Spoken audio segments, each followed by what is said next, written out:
Nous devons envisager le scénario du pire à Taïwan. Ces propos tenus par Sanae Takaichi, la première ministre japonaise, remontent au 7 novembre.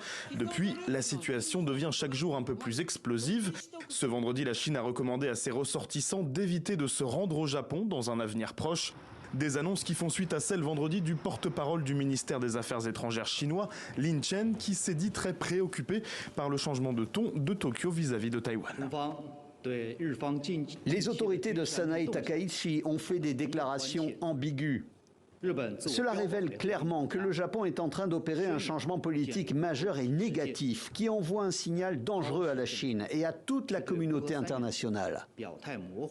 La situation est d'autant plus sensible entre Pékin et Tokyo que le Japon avait pris le contrôle de l'île de Formose en 1895 au détriment de l'Empire chinois avant de la rétrocéder en 1945 à la République du nationaliste Chiang Kai-shek. C'est à ce moment-là qu'elle devient Taïwan.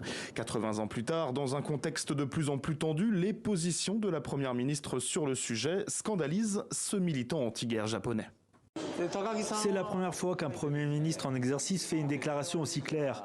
Je pense que c'est tout à fait absurde et impardonnable. Le fait que la Première ministre Takaichi tienne des propos aussi absurdes dans le cadre de ses fonctions prouve qu'elle n'est pas à la hauteur de sa charge. Et j'espère qu'elle démissionnera si elle ne revient pas sur ses propos. Adepte de la ligne dure face à la Chine, Sanae Takaichi avait affirmé il y a un an qu'un éventuel blocus maritime chinois dans la zone barrerait les routes maritimes qui connectent le Japon au reste du monde. Ces derniers jours ont aussi été marqués par une tension maximale entre ambassadeurs chinois et japonais qui ont tous deux été convoqués. Dans un tweet désormais supprimé, le consul général de Chine à Osaka avait menacé de couper la tête de la première ministre.